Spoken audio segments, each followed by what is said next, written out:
o conhecimento dos eventos finais, nós vamos abrir a palavra de Deus no livro do Apocalipse, no capítulo 7.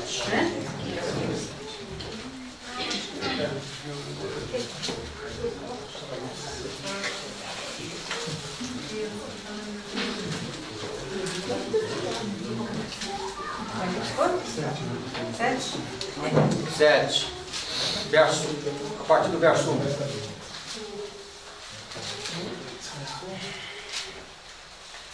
Depois disto, vi 4 anjos em pé nos 4 cantos da terra, conservando seguros os 4 ventos da terra, para que nenhum vento soprasse sobre a terra, nem sobre o mar, nem sobre árvore alguma.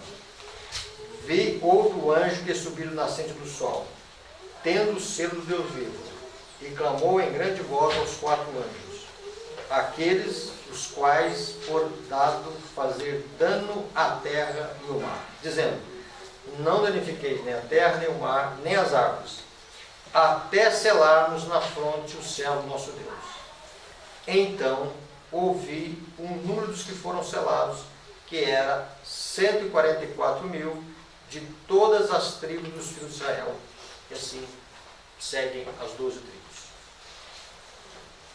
Aqui nós temos a obra de selamento.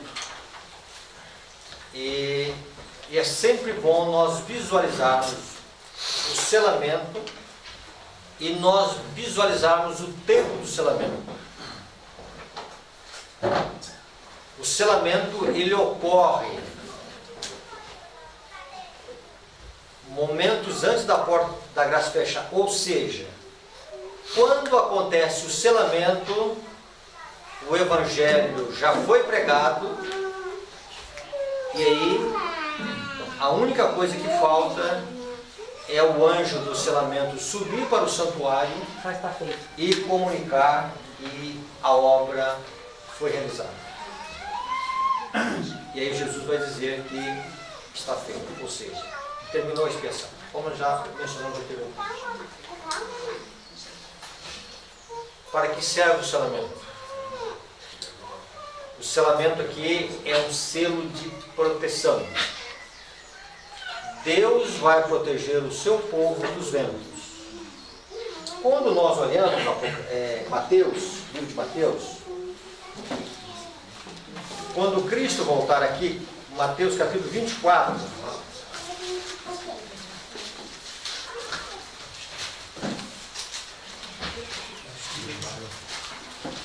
Mateus, no capítulo 24, nós vamos encontrar no verso 31.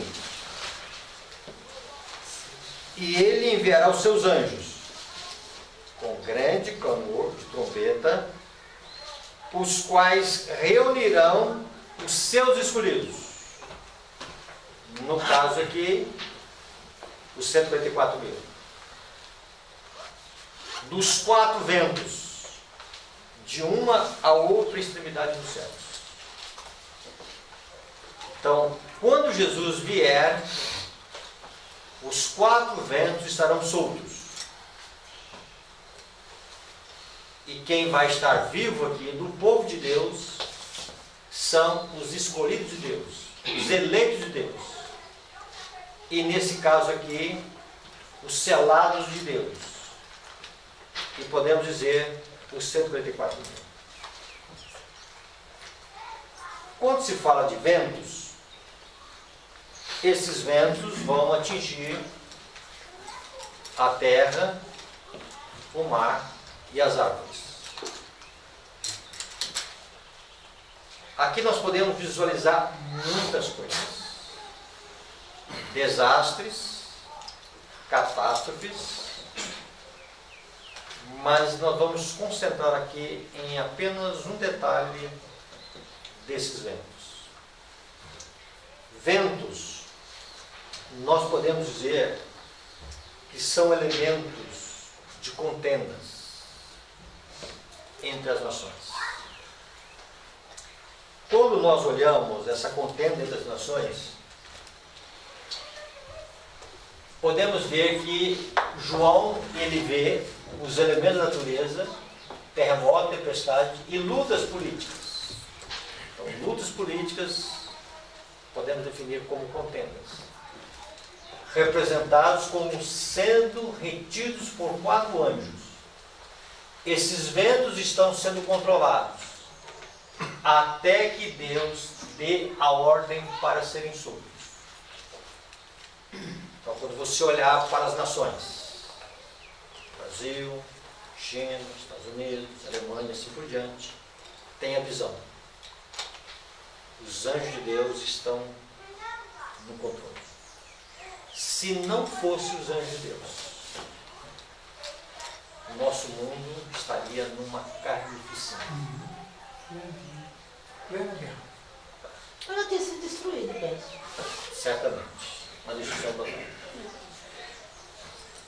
Quando nós olhamos para o livro de Daniel, isso aqui, o livro de Daniel, os 4 reinos que têm governado o mundo foram apresentados como feras rapinantes. Então, quando você vai no livro de Daniel, você vai ver leopardo, você vai ver urso, você vai ver leão, você vai ver animais, e esses animais, eles surgiam, diz aqui, como feras rapinantes, dos 4 ventos do céu combatiam no mar grande. Águas representam povos, multidões, nações e línguas. Ventos são símbolos de contendas. Os 4 ventos do céu a combaterem no mar grande representam as terríveis cenas de conquista e revolução, pelas quais os reinos têm atingido seu poder. Quando você vai para os Estados Unidos da América do Norte, foi uma formação de um país sem guerra. Quando você vai para a ascensão papal, sem guerra. Agora, quando nós olhamos para os últimos dias, todos esses ventos que estão retidos, eles vão estar soltos.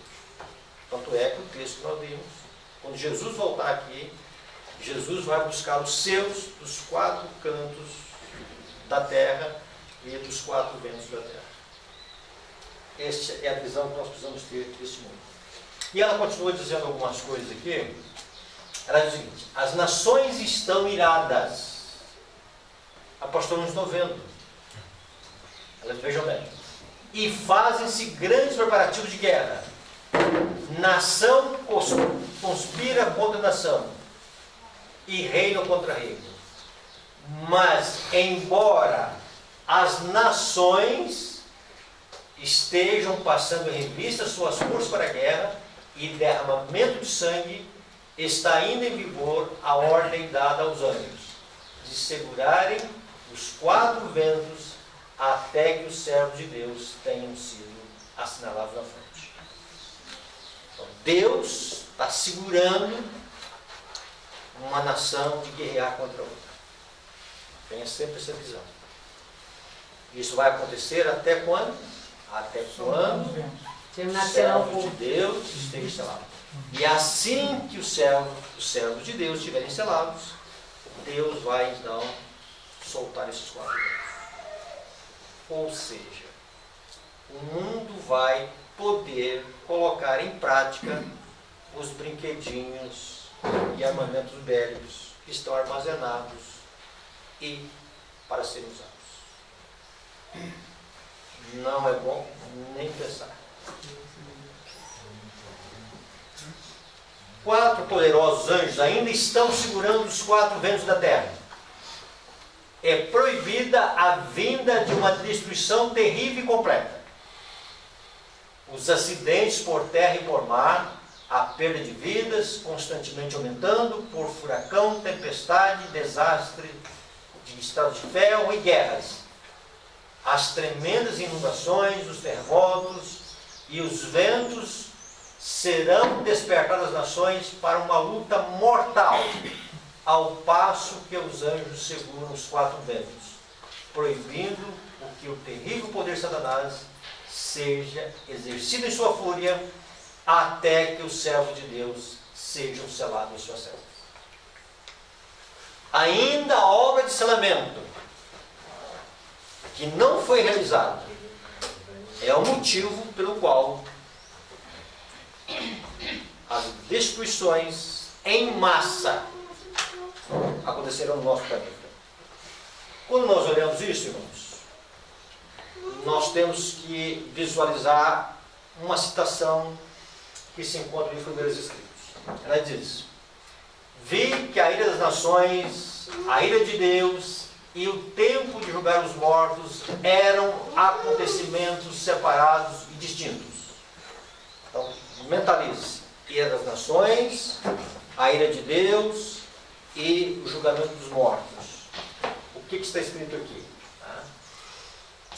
A ira das nações, agora, mas assim que os ventos estiverem sendo soltos, essas ações que estão retidas, elas estarão em ação.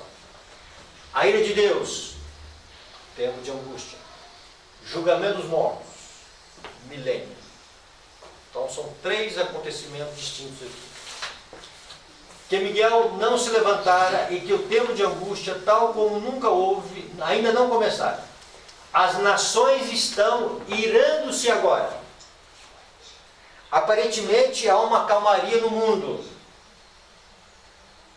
Você vê pouco falar de guerra. Professor pastor, você entrar no... Tem um canal militar, você fica impressionado. Então vejam bem. Está faltando só colocar fogo ali no pavio, para explodir. Então o que acontece? Aparentemente, nós não vemos guerra. Mas esse desejo de matar, a flor da pele, de conseguir mais espaço nos reinos, é uma realidade. Ainda tem o poder dos anjos de Deus, visitando autoridades, visitando lá os homens que fazem leis no mundo inteiro. Nós não o vemos, mas pode ter certeza. Se não fossem os anjos de Deus que estivessem atuando,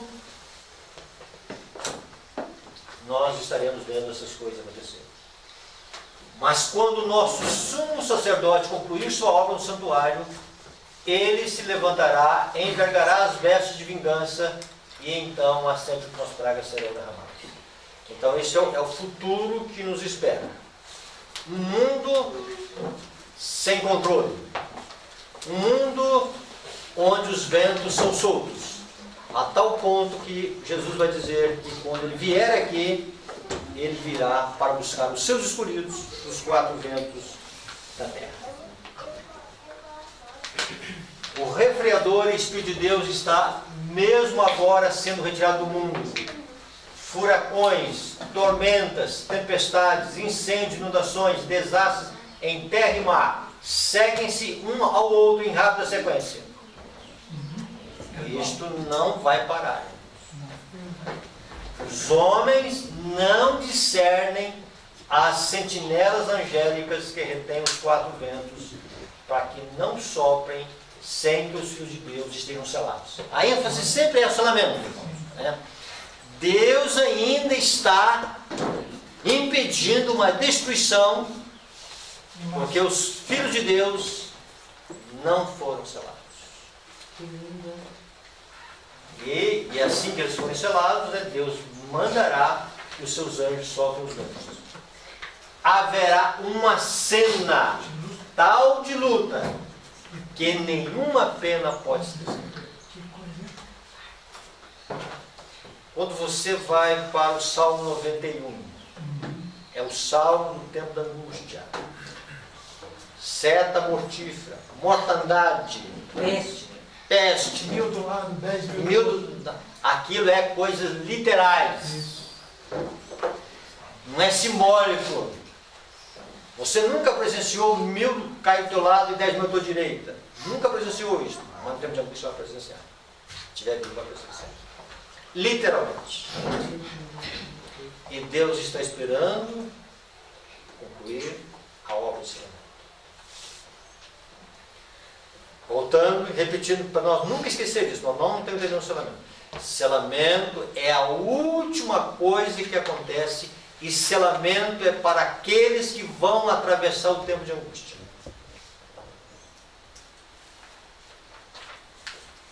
Selamento ocorre na vida dos escolhidos de Deus. E os escolhidos de Deus que não estiverem selados estarão descansando antes. Deus fará com que alguns descansem antes. E aqui nós temos 3 grupos. Nós temos idosos, nós temos crianças e nós temos mártires. Aliás, vou falar em mártires. Nós precisamos pedir a Deus Tira o medo da morte. que Ele tire o medo da morte de nós, se for possível, nós selarmos a nossa vida com sangue, por amor a Jesus, para que o nosso sangue sirva de semente para o Evangelho. Nesse momento final, comecemos a orar por isso. Começamos a pedir a Deus por isso. Deus vai olhar para alguns e Deus chamará alguns a testemunhar com a sua vida e o seu sangue. E isto não vai ser coisa terrível. Isto vai ser uma alegria do coração. Se você vai para a história e começa a ler a história dos mártires, eu me lembro de uma jovem chamada Perpétua que morreu na mão dos romanos. E o pai fazendo alguns apelos para essa jovem. E as pessoas tentando persuadi-la do martírio, das arenas. E ela tinha uma criança. E o último apelo que fizeram para ela é apresentar a criança. Em nome dessa criança, renuncie. Não deixe desgosto ao seu pai. E ela pegou essa criança e disse: alguém cuidará dessa criança. Vou selar minha vida com Cristo. Irmãos, Jesus deu tudo por nós. Nós não podemos ter esse medo de morrer. Mas nós temos que começar a morrer agora. Morrer para o eu. É um processo doloroso. Fazer renúncia do eu dói, machuca. Crucificar o eu machuca. Crucificar desejos machuca. Mas se nós estivermos indo para o matador todos os dias, quando vier a grande crise, Senhor, pela tua graça. O mais interessante na vida desses mártires é que a Profecia registra para nós que o Espírito Santo os capacitava para o martírio. O Espírito Santo os capacitava para o martírio. E eles morriam cantando. Alguns jovens nas arenas de Roma, eles pediram para que o martírio fosse antecipado. Porque a alegria deles era testemunhar com a vida. A gente ia chorar para que atrasasse.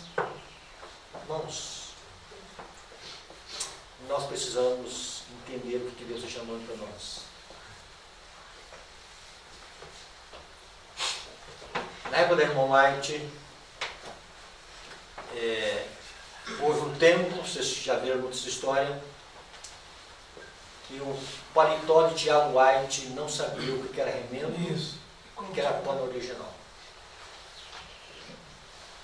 Houve um tempo em que a mesa de jantar eram 2 barris vazios, contados por cima. Houve um tempo que a mobília deles caiu, o tristinho caiu tudo na mala. E uma certa feita, essa mãe chamada Ellen, com criança pequena, tinha que deixar a sua criança com alguém doente para evangelizar. E aí, como ser humano, ela começou a... Senhor, foi para isso que funcionou? Foi para isso que funcionou? E aí Deus respondeu. Quanto mais conforto nessa terra, menos amor pela vida de Cristo. Quanto mais nós pensamos nos embelezar, menos amor pela vida de Cristo. Irmão, Jesus não voltou ainda, porque o seu povo não quer que Jesus volte. Nós queremos o céu. Não queremos sofrimento. Nós queremos o evento. Mas nós não queremos a pessoa de Cristo. E nós temos que olhar a vida de Cristo não como um evento, como alguém que nós esperamos ansiosamente. Como diz a serva do Senhor, mais do que o guarda espera pela manhã. A alegria do guarda é o romper do sol. Por quê? Ele está cansado, ele está sofrendo perigo, então ele está ansioso pelo amanhecer. Estamos nós ansiando pela volta de Cristo? Estamos nós dispostos a fazer um sacrifício pela causa de Cristo? E esse espírito de sacrifício está definindo o nosso meio. Graças ao nosso bom Deus e graças ao Espírito Santo, nós vamos nesses últimos dias aprender a fazer renúncia, mesmo que seja no tranco. Amém, amém. No tranco, pecado radical vai ser um tranco. Não é fato de Deus acreditar sacrificar a igreja. Nós vamos ter que aprender no sofrimento a fazer renúncia. Porque no tempo de paz, irmãos, nós estamos pensando mais em nós do que realmente na causa de Deus. Que Deus tenha misericórdia de nós. Amém. Deus tenha misericórdia do seu povo nesse momento final. Às vezes se fala de mundanismo, irmãos, pensa joias, tudo isso é muito mais do que isso. Tá? Então veja bem, este é o desfecho final. Agora vejam bem, nós vamos agora aqui concentrar nesse estudo aqui. Nenhum de nós receberá o selo de Deus enquanto o caráter tiver uma nota ou uma mácula sequer. Nenhum. Dentro do mundo da teologia, estão fazendo muita confusão nessa questão de perfeição, perfeccionismo, defeito de caráter. Vamos entender aqui nessa manhã. Nenhum de nós jamais receberá o selo de Deus enquanto o caráter tiver uma nota, uma mácula sequer. Mancha nas vestes do caráter. Cumpre-nos remediar os defeitos de caráter, purificar de toda a contaminação o templo da alma. Então a chuva serôdia cairá sobre nós, como caiu atemporando sobre os discípulos no dia de Pentecostes. Chuva serôdia é uma coisa, selamento é outra. São duas coisas distintas. A chuva serôdia, ela cai para a pregação do Evangelho e fortalecer o povo de Deus para o tempo de angústia. Selamento, ele acontece para que o povo de Deus atravesse o tempo de angústia, na proteção de Deus, quando os ventos estiverem sobre. Mas ela diz aqui que o preparo para um é o mesmo preparo para o outro. A condição para receber a chuva serôdia, dentro do que ela fala aqui, é a mesma condição para receber o selamento. Em outras palavras, Se eu não receber a chuva serôdia, eu não recebo o selo de Deus.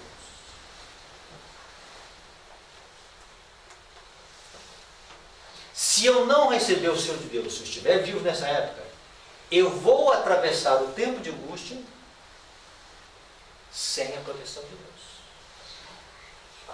E aí vou estar à mercê dos ventos. E os ventos vão soprar.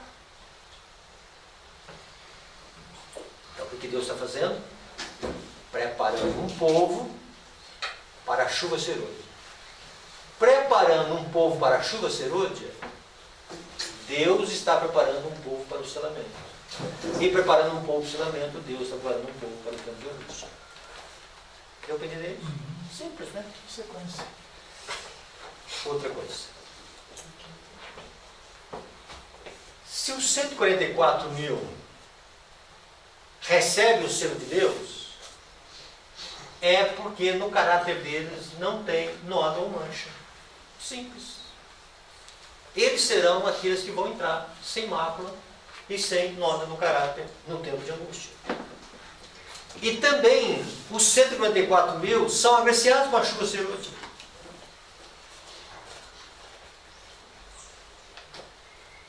E se não estivermos entre os salvos no final, voltando a repetir, podemos até receber a chuva serôdia, mas Deus, quem sabe, vai chamar alguns de nós para a sepultura antes, salvos, eleitos. Mas os que serão vivos para entrar o tempo de angústia estarão com o selo de Deus. Para a chuva serôdia e o selamento, o santuário da alma tem que se purificar de toda contaminação. Então a chuva serôdia cairá sobre nós, como caiu a temporã sobre os apóstolos no dia de Pentecostes. Todo defeito de caráter, a menos que seja vencido pelo auxílio do Espírito de Deus, tornar-se-á meio certo de destruição. Aquilo que nós chamamos de pontos fracos do nosso caráter. Algumas coisas nós sabemos quais são os pontos fracos, ou qual é o ponto fraco do meu caráter. Tem que ser vencido. Se ele não for vencido, ele vai ser o meio de destruição da minha alma. Vamos colocar isso aqui na prática. Vamos imaginar que o nosso defeito de caráter seja apetite pervertido. Quando vier a imposição do decreto dominical, se eu não fiz renúncia no paladar, o que o decreto dominical vai exigir de mim é muito mais do que a renúncia de paladar. É uma renúncia de vida. E com medo da fome, e com medo que o meu apetite não seja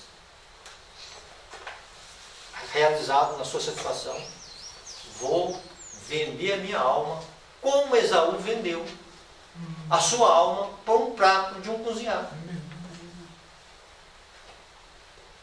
Isso é simples. Simples. Se o nosso defeito de caráter, o meu defeito de caráter é ambição,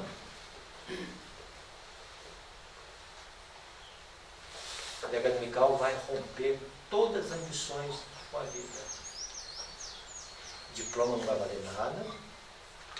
Grau de profissão não vai valer nada. Posses, conta bancária, aposentadoria, não vai valer nada. Nada. Nada e nada. Vou ter que viver na fé. E aí, se isto não foi vencido na minha vida, vai ser o meio da minha ruína. Quem controla o nosso coração? O decreto dominical vai dizer para nós quem controla o nosso coração. E Deus, segundo Deuteronômio capítulo 8, Deus, ele prova o nosso coração, ele deixa circuncidar o nosso coração no sentido de que ele vai mostrar para nós que poder que domina o nosso coração. E esse poder que domina o nosso coração, ele vai se revelar. Os ídolos que nós abrigamos nessa vida. E na maioria das vezes são ídolos ocultos, escondidos. E, por incrível que pareça, alguns desses ídolos nós não sabemos que eles existem em nossa vida. Eu até sei que existe nos meus irmãos, mas em mim não.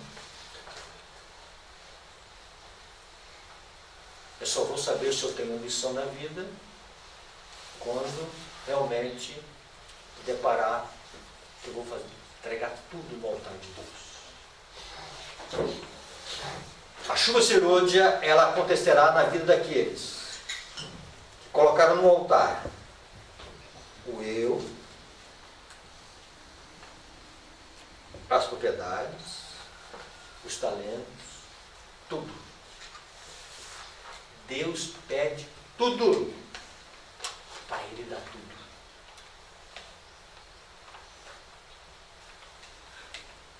Deus pede tudo para Ele dar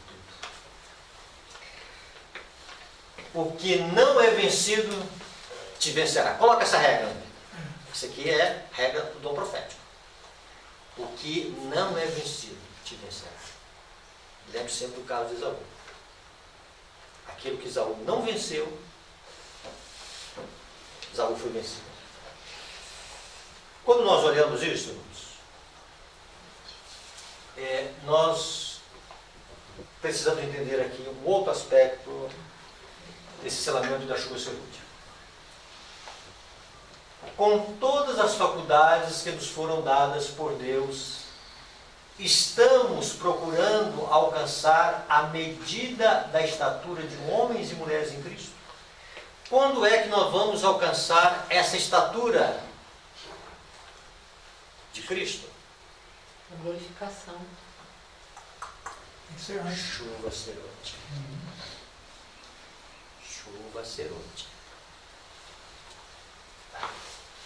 Estamos buscando sua plenitude, chegando cada vez mais alto, procurando atingir a perfeição do seu caráter de Cristo. Então nós temos um modelo. Nós temos um substituto, Cristo. Cristo é o substituto e Cristo é o modelo. E o Espírito Santo, ele trabalha da seguinte maneira: ele nos apresenta a Cristo. Ele cria em nós a convicção do pecado para que nós possamos chegar ao nosso substituto. E a mente demorar no nosso substituto, Cristo é o nosso modelo. E o Espírito Santo vai trabalhando em nossa vida de acordo com essa proposta que ele coloca diante dos nossos olhos. Cristo, Cristo. A perfeição do caráter de Cristo. E ela continua dizendo: quando os servos de Deus chegarem a esse ponto, crescerem à estatura de Cristo e buscando sua plenitude, vão chegar à perfeição do seu caráter. Quando os servos de Deus chegarem a esse ponto, eles serão selados em suas frontes.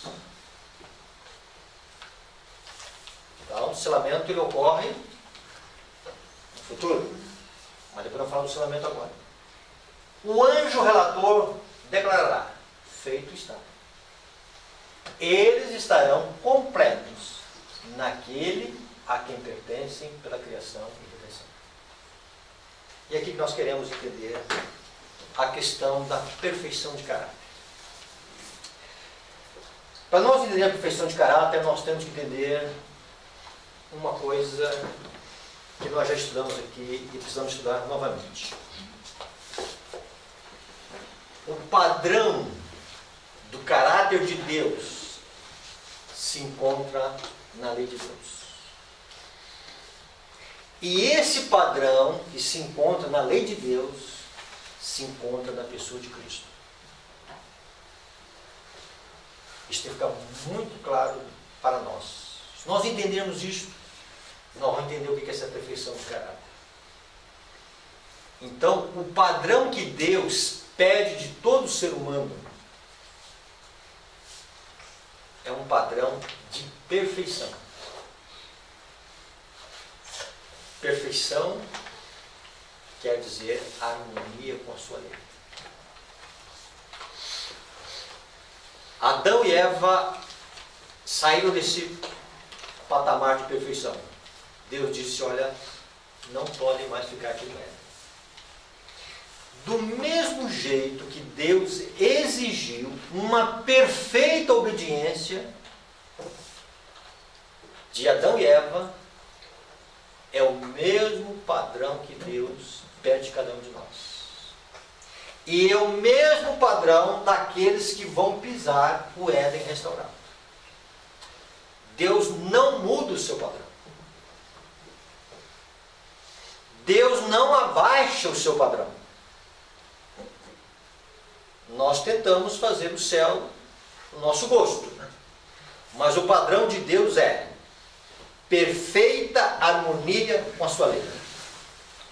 E quando fala-se da lei de Deus, a nossa visão da lei de Deus, ela é muito limitada. Muito pequena. E aí Jesus já colocou algumas coisas na lei de Deus que são ampliações. Nós encontramos isto no Sermão do Monte. Mateus capítulos 5, 6 e 7. Jesus pegou os 10 mandamentos e em vez de novamente dá-los em tábuas, o que ele fez? Ele ampliou. Vocês estão dizendo que homicídio é pecado, mas é muito mais do que isso. Desprezar o outro é pecado. Dizer que o outro é apostatado é pecado. Tratar com desdém o semelhante é homicídio. Então, quando nós vamos para a palavra de Deus, esse livro aqui está os pormenores da lei de Deus. Quanto mais nós avançamos na palavra de Deus, nós vamos avançando na revelação do caráter de Cristo. E quanto mais nós avançamos no caráter de Cristo, nós vemos aqui coisas na palavra que são coisas que nós precisamos, vamos dizer, abandonar. Dentro desse padrão que Deus pede de cada um de nós, perfeita obediência, Deus olha para a terra e Deus não vê nenhum homem justo, ou seja, nenhum homem com esse padrão de perfeição. Aí o que Deus faz? Deus envia o seu Filho para que através do seu Filho ele vivesse esse padrão de perfeição de caráter. Então, quando nós olhamos para Cristo, ali está a perfeita justiça que vem de Deus. Ali está o perfeito padrão de justiça que Deus pede de todo ser humano. Todo ser humano,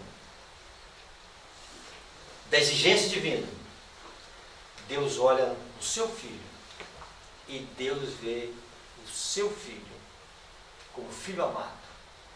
Ele viveu uma vida de perfeita obediência à lei de Deus. Em nada Jesus ficou devendo o que a lei pede. Nada. Tudo que a lei de Deus exigiu. Não faço o mal. Jesus não fez o mal. Faço o bem. Jesus só fez o bem. E em Cristo, na pessoa de Cristo, nós podemos dizer que até os traços da fisionomia de Cristo refletiam a perfeita obediência a Deus. Podemos dizer que o sorriso de Jesus é um sorriso santo. Nunca teve vulgaridades. Nunca saiu chacota dos seus lábios. Sempre disse a verdade. mas por detrás da verdade estava o amor. Sempre compaixão saiu dos seus lábios. Firme nos princípios. Amável no trato com o semelhante. Compaixão. Desejo de salvar.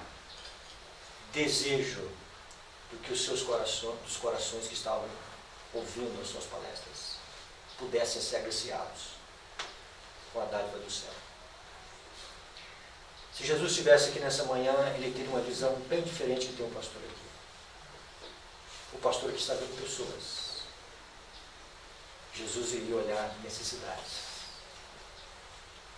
Ele iria olhar os corações que estão aqui, ele iria fazer uma leitura dos corações.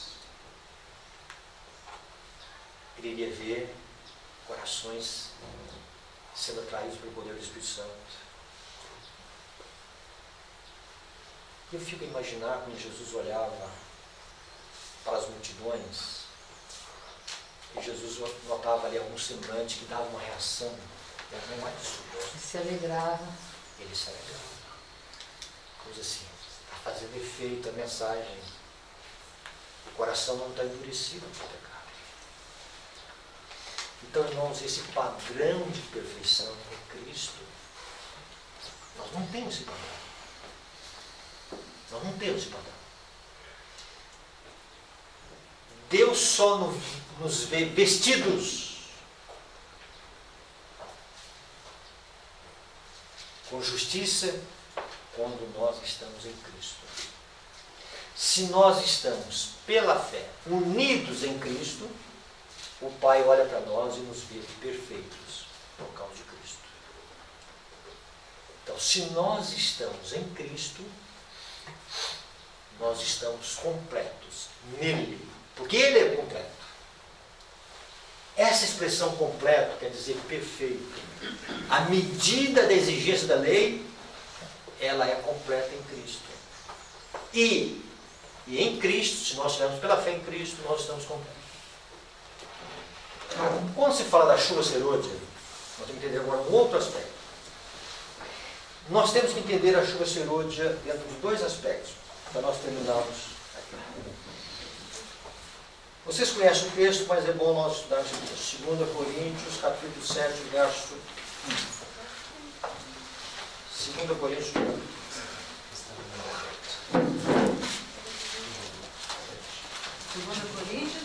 Capítulo 7, verso 1.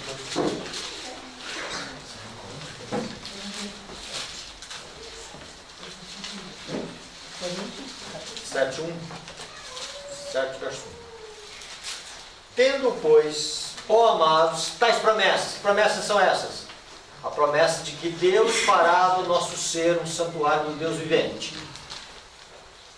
Quando acontece isto, chuva serôdia. Aí nós vamos poder dizer o seguinte: esse santuário da alma agora é a morada do Senhor. Purifiquemos de toda impureza, tanto da carne como do espírito, aperfeiçoando a santidade no temor de Deus. Então aqui fala das promessas, fala da purificação e fala do percentual da purificação. E esse percentual aqui é quanto? 100%. Toda impureza. Impureza da carne. O que é impureza da carne? Pecado. Mas que pecado é este? São as paixões e apetites pervertidos que nós temos na carne. E o que são impurezas do espírito? São sentimentos, pensamentos desordenados que nós abrigamos aqui. Orgulho, ciúme, inveja, lascívia, que assim por diante. Tem que lascívia está mais no aspecto da carne. São aquelas coisas que nós abrigamos aqui, internamente em nós. Pensar mal é homicídio. Pensar mal do próximo é homicídio. Tem graus do pecado? Sim, tem graus. Quando nós olhamos para José, ele vai dizer: como eu cometeria tamanha maldade contra Deus? Então tem graus. Mas todo pecado, seja ele num grau menor ou num grau maior, é ofensivo aos olhos de Deus. Deus não tolera o pecado, quer seja que seja só num pensamento ou quer seja no ato. Deus não tolera o pecado. Então, toda impureza. Aí Paulo continua. Aperfeiçoando. Essa palavra aperfeiçoando, ela é muito significativa. Então vamos entender aqui que perfeição que Deus exige de nós. E aí nós aprendemos corretamente na nossa vida que a santificação, ela é uma obra de toda a vida. Isso está correto. E devemos ensinar assim. Só que dentro dessa santificação, dentro desta consagração a Deus, dentro dessa vida de santidade, que é a mesma coisa, tem um alvo. E um alvo a ser alcançado. E esse alvo a ser alcançado é o quê? É a purificação da carne e a purificação do espírito. De toda a impureza da carne e de toda a impureza do espírito. Então é isso que é exigido na chuva temporal. Purificação da carne e do espírito. Isso é perfeição. Aperfeiçoamento. E aí vai entrar um outro processo agora na nossa vida. Qual o outro processo que vai entrar em nossa vida? A plenitude do Espírito. Então tem o lado humano e o lado divino. Nós nunca vamos ser Deus. Sempre vamos ser eternamente criatura. Tá, mas vamos lá. Então tem a parte humana e tem a parte divina. Que perfeição que Deus pede da parte humana? Deus pede purificação, pede que seja removida toda impureza, tanto da carne como do espírito. Quando chegar a esse alvo, Deus vai entrar com a parte divina. Plenitude do Espírito. Na plenitude do Espírito, Paulo diz que em Jesus, na pessoa de Jesus, o que acontece? Nele habita corporalmente o quê? Toda a plenitude. Toda a plenitude da divindade. Então, quando Jesus dá o seu Espírito numa plenitude, quando Jesus manifesta o seu Espírito na plenitude, é porque o santuário da alma está purificado de toda impureza. Então, a parte divina, a parte humana e a parte divina. Quando se fala chuva serôdia, a gente lembra do derramamento do Espírito Santo, corretamente. Na dádiva do derramamento do Espírito Santo, Cristo estará formado em nós. A esperança da glória, diz Paulo.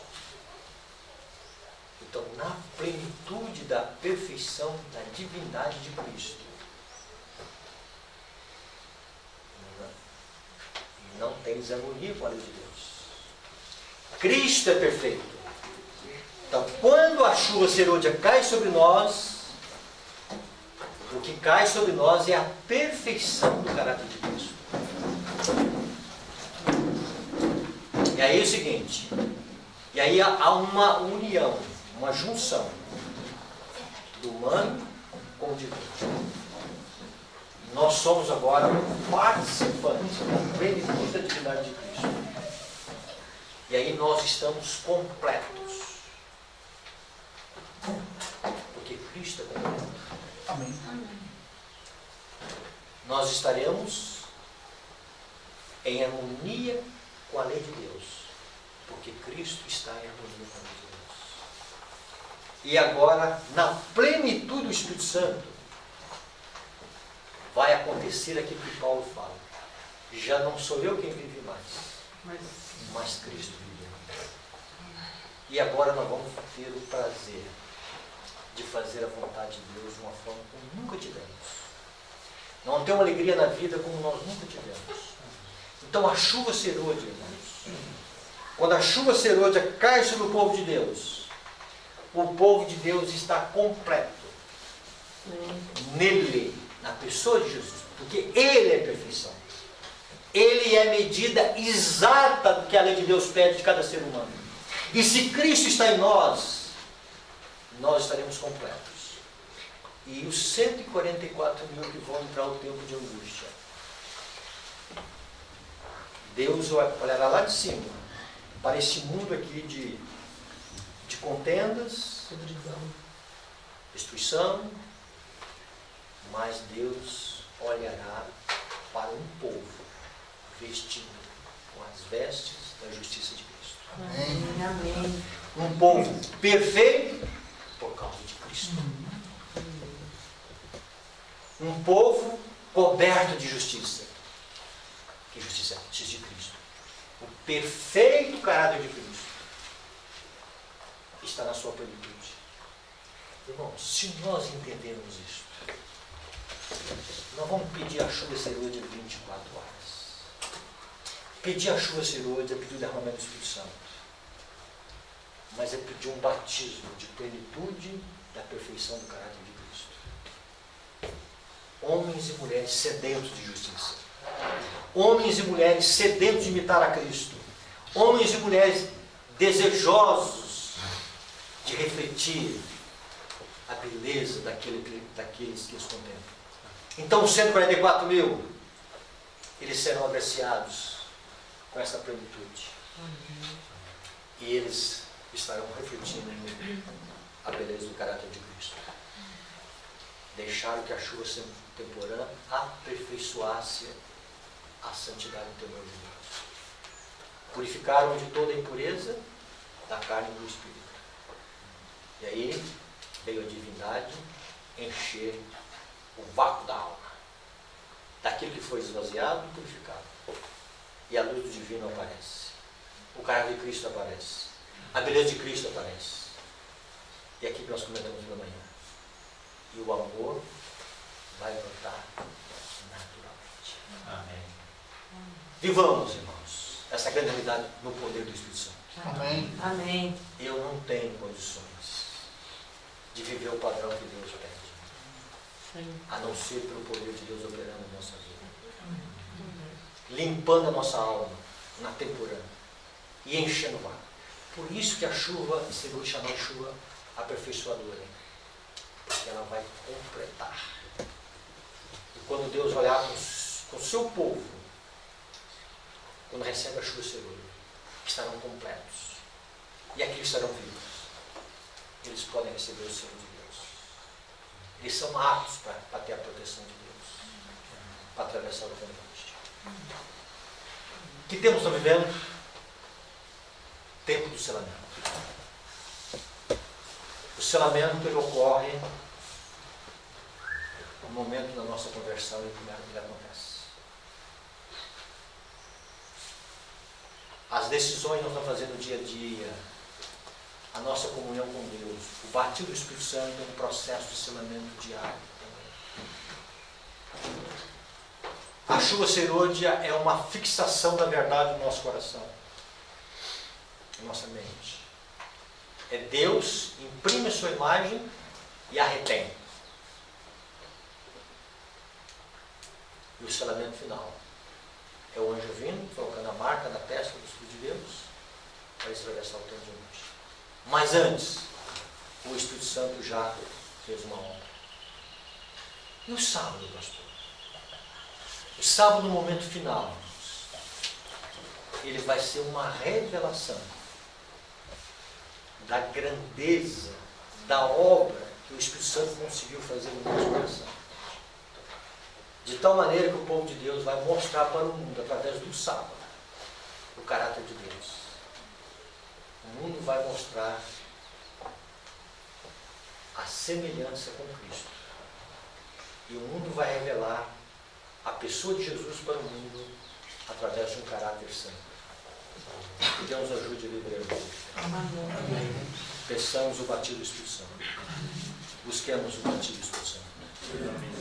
E que nenhum de nós, se tivermos vivos, não atravesse o tempo de angústia, quando os ventos são soltos, sendo soltos. Amém. Oremos por isso.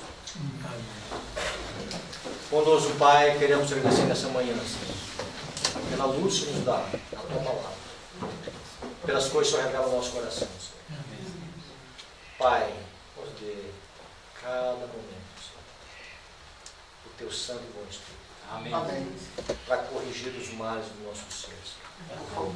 Pai, para aquilo que é defeito em nossa vida, Senhor, que precisa ser remediado, curado com o auxílio do teu Santo Espírito. Amém. Possamos fazer com esse tempo oportuno. Nos dê, Senhor, com a presença do teu Santo Espírito, essa limpeza de alma, Senhor. Amém. Limpeza da carne, Senhor, das impurezas, Senhor, em Cristo Jesus. Amém. Nele nós confiamos, Senhor, e é nele que nós estamos completos. Pai, se nós estivermos refugiando na pessoa de Jesus, no qual nós oramos essa manhã, nós estaremos sendo agraciados com a chuva serôdia, Senhor, e com o sangue em Cristo Jesus. Amém.